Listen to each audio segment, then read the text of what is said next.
Phinde ngiyanibingelela njalo bazalwane egameni lenkosi yethu Jesu Kristu. Amen. Ngiyaphinda ngithi namuhla inkonzo yalabasha. Kade sagcina kuba nenkonzo yabasha. Kodwa namuhla siyambonga uNkulunkulu ukuthi siorganize ukuthi bekhona base bangicela ukuthi ngikhulume nabo nani nikhona kule nkonzo. Phansi esihloko esikhulu abanginike sona ngesingisi esithi how can we prepare ourselves as young people against moral decay of the end times. Bangcwele asifunde izwi lenkosi encwadzini ya Timothewe wesibili isahluko 3 verse number 1 sime nga verse number 5. Timothy wesibili isahluko 3 verse number 1 sime nga verse number 5. Khumbula naku malangeni ekugcina kuyawufika tikhatsi leti matima bantu bayawuthi bathanze imali bacaphe batikabatise balulate uNkulunkulu ngenhlamba bayoba bangalaleli batali babo bangabongi babethe bungcwele babethe luthando bangathethelelani bayoba tinyoka bangathi tsibi babe nebulwane batonzele kuhle bathengise ngalabanye bantu babe nemawala bakhokhumukiswe ukutatisa bathanze ukuthi jabulisa kunekuthi babe ngilabathanza uNkulunkulu bayoba nesimo sekumesaba uNkulunkulu kodwa babe bawaphika emandla akho labo ke ubakhweshele asithandaze. Baba wethu othandekayo kuseni namuhla maye siyabonga. Sithanda ukubonga Nkosi ngamathuba osiphe wona. Sihlangane ngalendlela Nkosi yami. Khuluma nathi, khuluma nabantu abasha bethu. uNkulunkulu nathi sibe sikhona usivuselele. Ngameni la Jesu Kristu Nkosi yethu. Amen. Njengoba ngisho lesihloko ngesinikwe ngibo. Nalama verse engiwafundayo nginikwe ngibo. Kuthi ngibokhuluma ngawo. Khulumele ethi kwawo ngalamanye mavi. Angisho bathandekayo ukuthi uyabona abantu abasha abazalwa noma abazelwe kulamalanga lawa bazelwe ngesikhathi esimazima. Ngiyaphinda uyabona labantwana bethu ngiyabona labantu abasha abakhona kulamalanga uyabona nini abasha nizelwe ngesikhathi lesimazima lapho khona umhlaba uguquka ngesivinini esikhulu. Lezi nguquko lezi ezivela la phezukwenu bantu abasha zifuqwa ngumoya wesikhathi sokugcina. Lo moya wesikhathi sokugcina ufuqa nazo inguquko ukuthi ngakuyenzeka lokhu ngakwenzeka lokhu kuyasho ukuthi nempela ngama end times lawa. Bantu balesikhathi sokugcina sebaguquke baba izilwane. Balahlekelwe isimilo sokuba ngabantu. Ngamangala langabe ungwayizolo kubuka abantu banamhlanje. Sebaguquke baba izilwane yamangala ukuthi buphi ubuntu kubantu banamhlanje ikakhulu laba abasefika. Namhlanje sizawubuka bathandekayo njengokuqelwa ukuthi singazilungiselela kanjani thina njengabantu abasha sizilungiselele ukumelana nalo monakalo. Sizimisele bathandekayo ukumelana nalokubola okukhona la kwesimilo sebantu ngesikhathi sekugcina. Lesifundo kavele lesi ngisithathela kuyo lencwadi le bangcwele esesiyifundile. Ziningi izinto ezibalwayo la ezikhomba abantu bezikhathi zokugcina kodwa ngizawuthinta kube kune kuphela 4.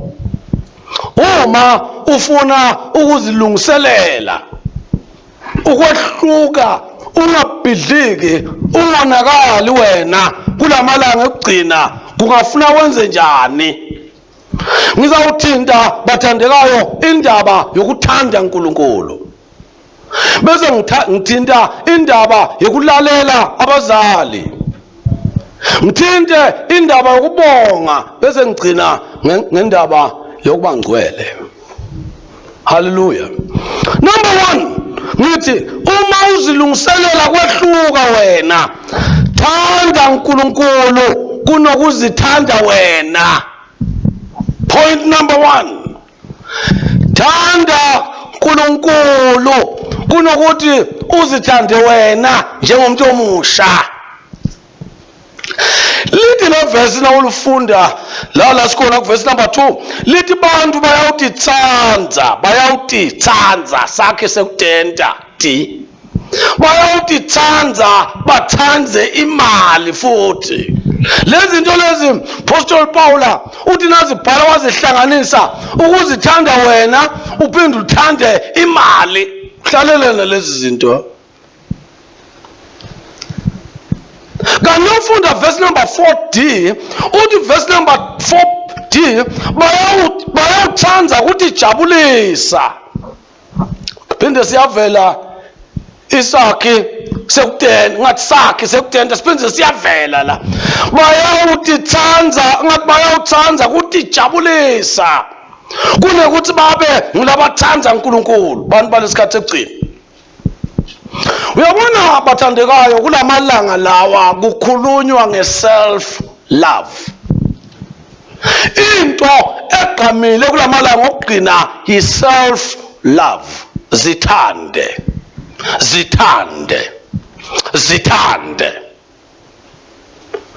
Uyabona uma umuntu azithanda yena, akakwazi ukuphinda athanda uNkulunkulu lo muntu loyo. Uyabona ungaze kube nguwe phambili, kube ngu-self, kube ngu-I,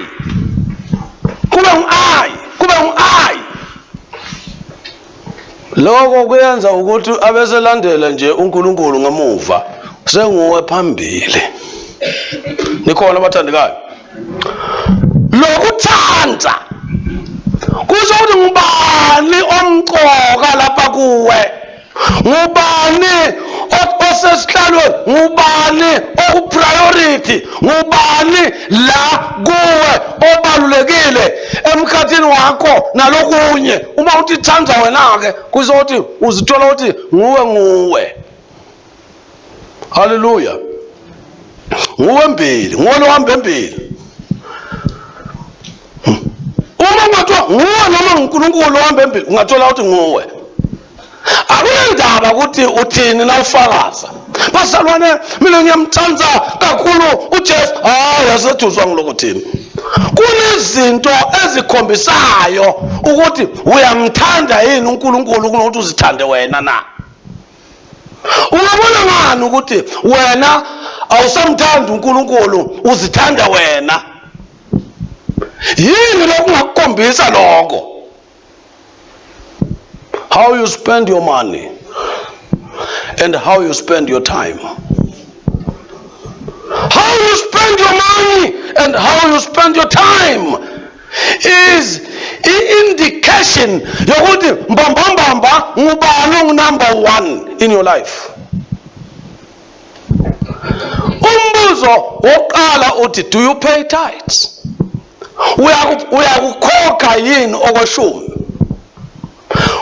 Uma ungakukhokha okweshumi, akunandaba ukuthi sizashwanyana ongaba naso ngisiphi, kodwa nangaba ukukhokha okweshumi kusho ukuthi uzithanda wena, ngoba lokho okweshumi na ungakukhokhi kusho ukuthi uyakudla kuza kuwe, nguwe phambili.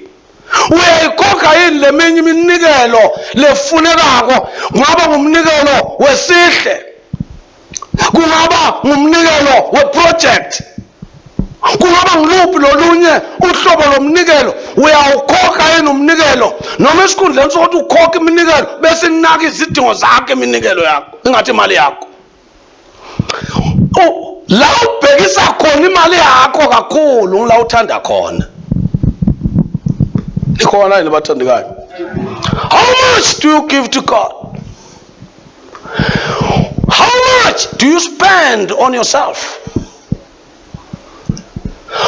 Impela kumele uyezama zonke izindlela, uzame yonke imizamo ukuthi wena umane udle kahle, ugqoke kahle, ube nabo airtime, ube nabo cellphone, kuhlala kunamadata oqingweni lwakho. Kodwa nase kufikwa ey'ntweni zikaNkulunkulu kongofia.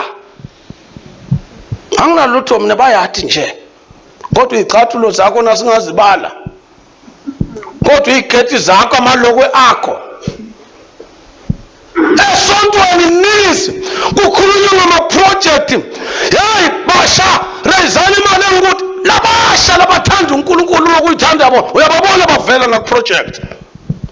Kodwa laba zithanda bona konkofia. Sanibona. Bayazithanda bona bathanda imali. Kuyahlalelana lokho. Ngithi kokuqala kuthi usamthanda uNkulunkulu kwadlula wena, ubona uthi ngamane ngilambe mnike lo uNkulunkulu. Angimuphe uNkulunkulu. Angimuphe uNkulunkulu. Kulesikhathi sawuncipha uyahola nje. Kuya kicking lakho awukhokhi. There is a problem. Number 2, how do they spend their time? Khona lapha ekutheni thanda uNkulunkulu. Do they pray? How much time do they spend praying? Do they read the word of God on their own? Oh, lalela ngithi la ngabe labantu abasha laba bayathandaza yini? Singanani sikhathi labasichithe emthandazweni. Othanda uNkulunkulu ulibala noJesu. Hlala emthandazweni mini nobusuku. Uyathandaza lo muntu. Yebo uyazenza ezinye izinto, kodwa i-priority ukufunda izwi likaNkulunkulu kuyi-priority empilweni yalo muntu. Uyamthanda uNkulunkulu, kodwa lo zithanda yena uqitha nje isikhathi abukela nje amasopi, abukela nje Nkosi yami abhizi ngama-games, abhizi ngalezinye izinto, achatha laphayana akanamsebenzi noNkulunkulu. Nguye. Do they talk about Jesus Christ to other people? Uyabona umuntu nomthando uhamba ukhuluma ngaye.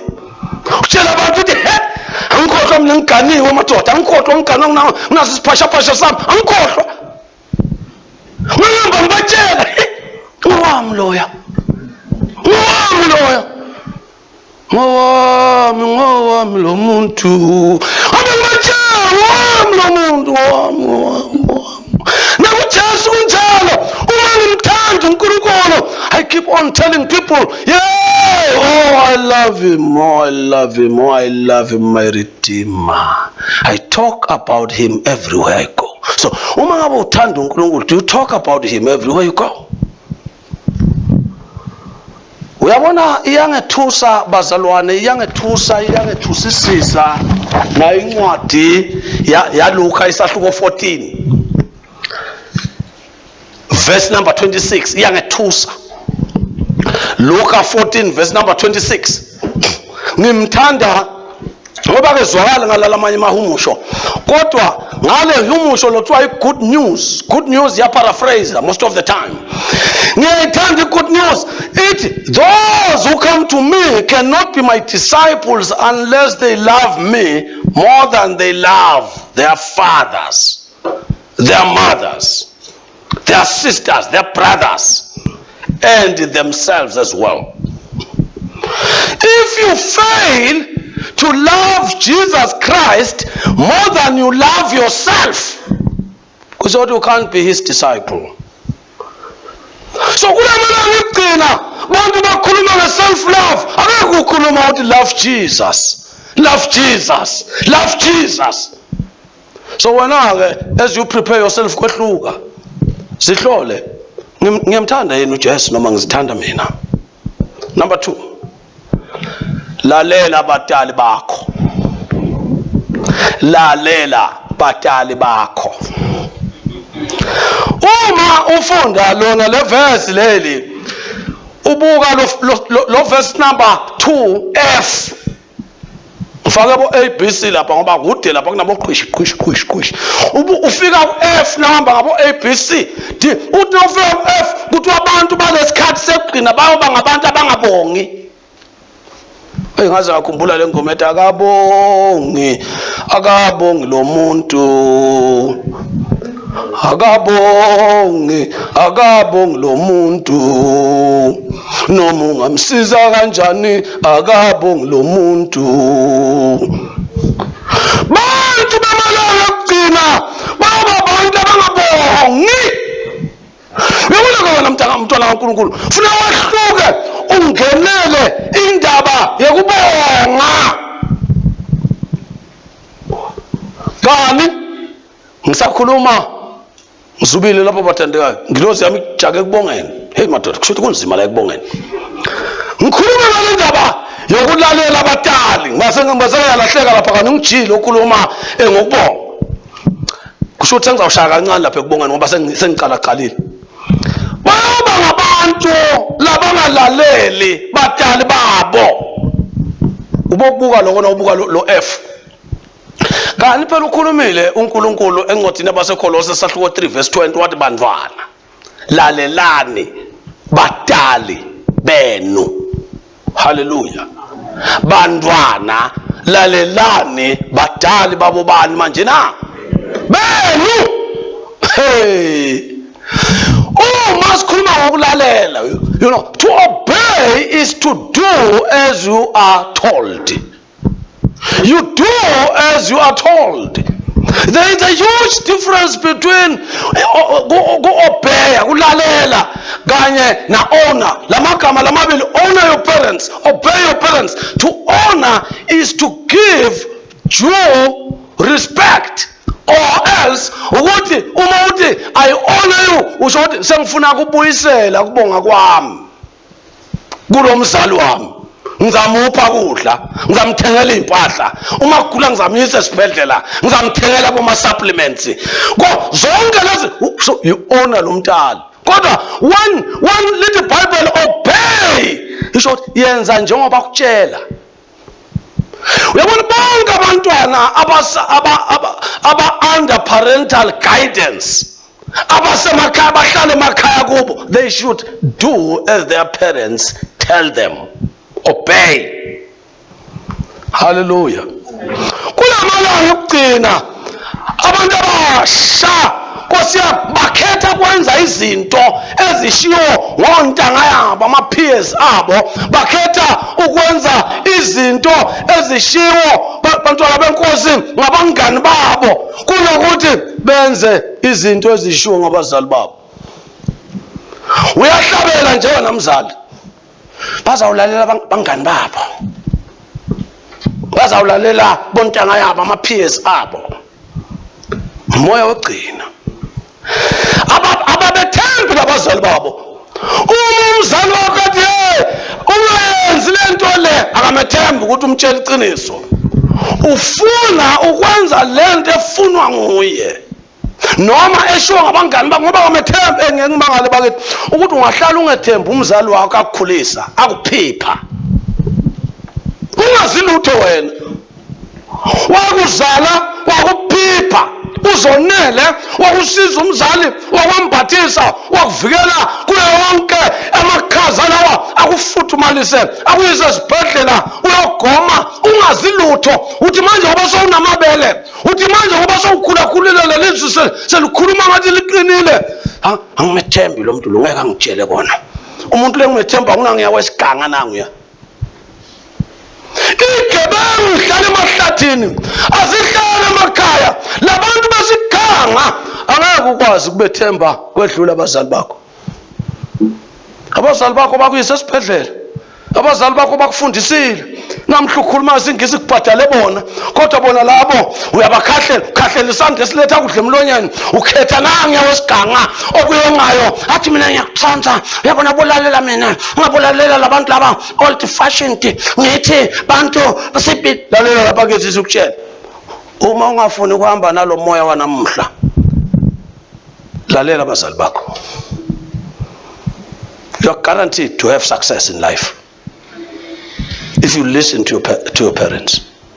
iBhayibheli libeke kahle ukuthi listen to them. Nikhona yini?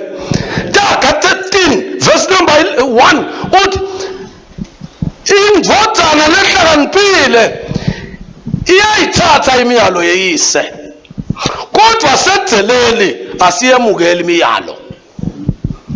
Indvodana lehlakaniphile iyayithatha imiyalo yeyise. Akuyala uyihlo, akuyala noma ngabe yena wehluleka empilweni. Mina ngeke ngitshele umuntu lowehluleka naye washesha wadala lapha bese utotshela mina lapha ukuthi angiphathe kahle. Ukutshela ngoba sowuyazi yena ukuthi le ndlela le iye wena wazi lutho. Ngeke mina ngeke phela ngeke nawe wehluleka lapha. Ngeke bokuphi sonke lesikhathi sototshela mina. Abayofunda kulesikhathi anyamalele. So ubuya sewunolwazi bokuphi mina ngamane ngivena ngapha my friends have been always with me. Uyaphetha mntaka baba. Ubalalela abadala. Uyabona umuntu lokufanele umthathe very seriously in your life. Umuntu ongafanele ujamelane naye umntali wakho. Futhi umntali wakho unesibusiso sakho nasingake sikutshele nje mbamba. Nathi nje umntali wakho Nkosi ngathi ngambusisa lo mntana nami lo. Khona uNkulunkulu indlela azakubusisa ngayo. Gijima nabangani bakho uzawumangala. Iyothi namhla sibuka thina ungathi sinjengelamsebenzi. Ngani ngikutshela amaqiniso ngikudlela ivari mfana wami kwasho umunye. Ngikutshela iqiniso mina. Uma ngabe ufuna ukuphumelela kulo mhlaba lo. Pay attention to what your parents say. To what your parents say. Pay attention to them. Number 3, bonga. Verse number 2:9. Ngeke ngisagijima kakhulu. Uyabona izakha ngoba ukuthi lapha babonga lapha kule verse. Izakha 30 verse number 11 ukuthi labanye abantu baqalekisa boyise bangabongi ngisho nekubonga kubonina. Bahlela nje ukungabonga. Now uthi ufunda 1 Thessalonians chapter 5 verse 18 uthi yena bongani kuko konke ngoba lokho kuyinzando yaNkulunkulu. Uyabona kulamalanga ekugcina lawa lo moya ukungabongi uthi vele bekufanele ngentelwe. Yini lenye bengabuya yente vele ngoba kufuna into enakho. Lalela ngumoya wesikhathi ekugcina lo. Kufuna ubobonga noma ngabe wentelwe into lencane kangakanani. Uzejwayeze lothi thank you. Thank you. Thank you. Ungangivela umzali wami bekufanele ngibhadalele esikolweni. Uyazi ukuthi kunabantwana abanabo bazali abayinkene yabo. Ungangivele umntali wami vele bekufanele ukuthi angithengele kwempatha. Lalela kunabantwana labahlupheka namhlanje kodwa abazali bakhona. Mbonga umzali wakho ngokukhulisa akuthengele ukudla nezimpahla nokubhadalela esikolweni nokunye uthi thank you. No ungabhala ne-message. Umbhalele i-message nawe niyathanda kuWhatsAppelana. Ungambhalela nencwajana encane. Umnike ukuthi nayi incwadi baba, nayi incwadi make. Hayi ukusola kodwa ukubonga kuphela. Ngithi angibonge.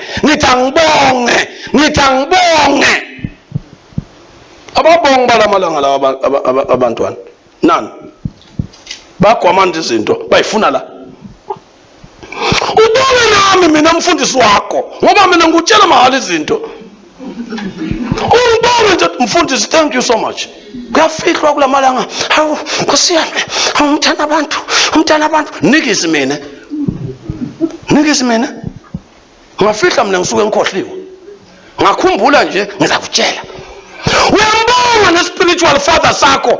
Thank you Father. Ngiyabonga baba wami wakomoya, ngiyabonga. Hayi ukuthi vele umsebenzi wakhe lona akashumayele siyambhadala.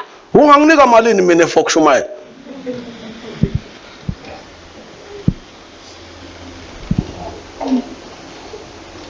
Uyabonga. Ubonga nabothishela nje esikolweni. Kasi ngiyabonga thishela impela kungifundisa. Kwesinye isikhathi udibana nabo thishela labakufundisa kadeni sandini.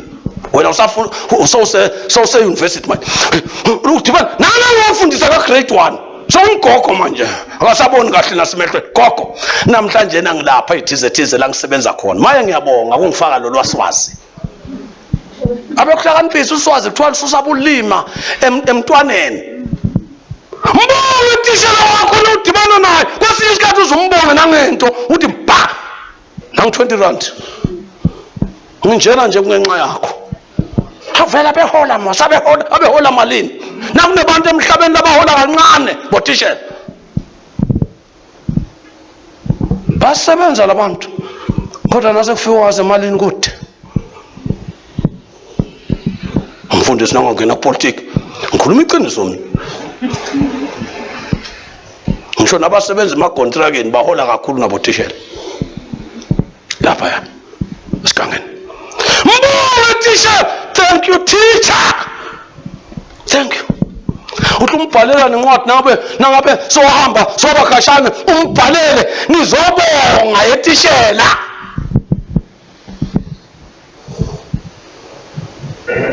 Mbonge naNkulunkulu ngezinto akwenzela zona. Mbonge ngempilo. Mbonge nangokunye nje uNkulunkulu akupha kona. Mbonge. Kokugcina yiba ngcwele. Kulamalanga okugcina mntayami, kulamalanga okugcina mntomusha zimisele ukuthi mina ngifuna kuba ngcwele. Lithi bantu besikhathi sekugcina bayabaze bungcwele. Wena ke zimisele ukuthi kodwa not mina. Funa abantu emhlabeni uthi lenye ingenabo bungcwele. Mina ngitholakale ngingcwele. Bungcwele busho impilo engenaso sici. Bungcwele busho impilo ehlukaniswe nesono. Yebo, bungcwele busho impilo kaGelekece. Uthi Gelekece ezonweni. Uthi Gelekece ezonweni. Uthi Gelekece ezonweni. Uthi Gelekece ezonweni. Uthi Gelekece.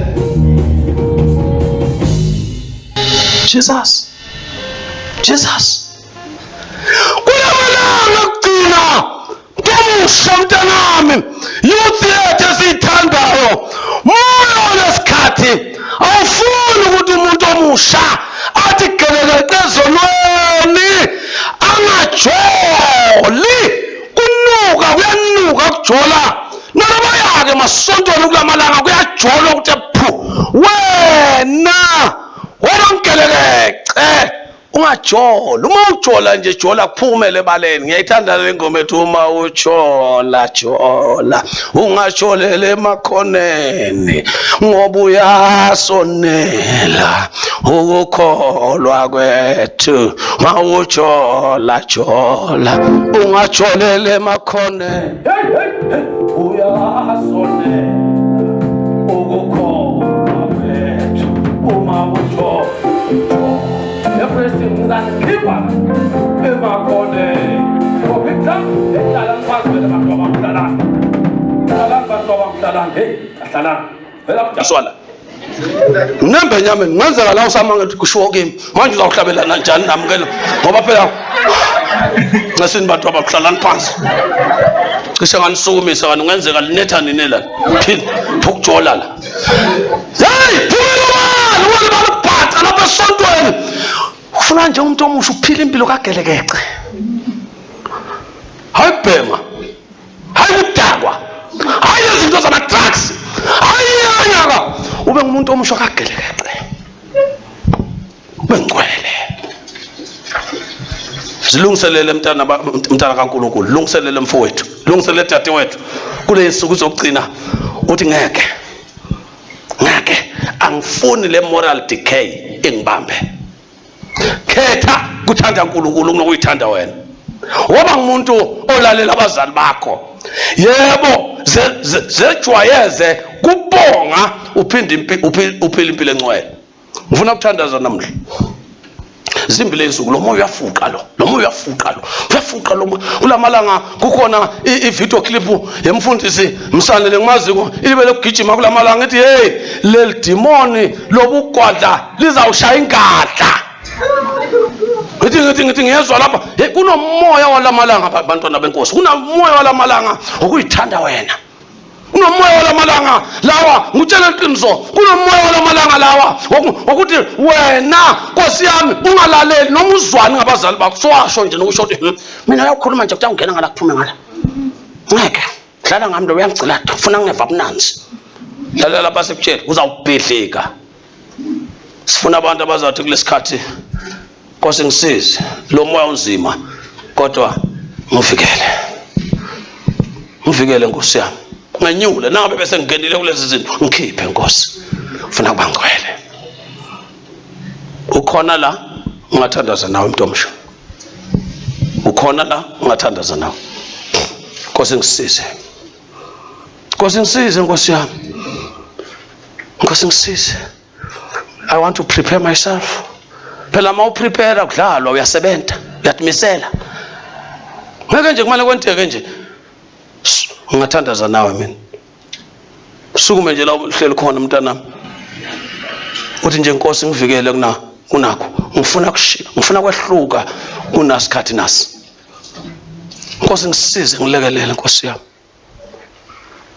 Nkosi ngilekelele Nkosi lo moya unzima walesikhathi lo kodwa Nkosi ngisize nase kufika wasemnikelweni angiyekele ungathi sifrizile isandla asingene esikhwameni asingene kicking asingene esipatshini ngifuna ukukhonsisisa Nkosi ngifuna Nkosi ngifuna kwahluka ngokwesimilo uNkulunkulu anenzele umzabantu abami fela ngiqondene nani namhlanje mhlambe na umdala nje uthi lo moya ophethe abantu abasha nami ungathi uyanginyonyobela ungabe usasala nawe lo moya lo awukhethi ukuthi uyikhehla nomoyeni nawe nje ungayithola nje sogila sobhuqa nje ungathandazana nawe namhlanje Nkosi ngisize ngivikele kulo moya walamalanga ugcina ungasukuma nawe noma umdala sithandaze nawe Baba wethu othandekayo seNkosi yethu Jesu Kristu ngiyathandaza manje ngibona laba abantwana bethu insha yethu ngibona baba wethu othandekayo baba wethu omuhle ngibona baba wethu onamandla onke yebo ngibona nabadala abanye besukumile manje sonke sithi asifuni kugijima koniswa ngumoya wema end times sisize Nkosi siza abantwana bethu bembathise bungcwele siza abantwana bethu bavelushe abazali babo nabotishela babo bavelushe konke okukhona bavelushe naNkulunkulu bambonge naye futhi bamthande kakhulu uNkulunkulu kunako konke abangabe bakuthande siyabakhulekela Nkosi babusise egameni laJesu Kristu Inkosi yethu amen hlalani phansi bathandekayo sengizawucela ke ukuthi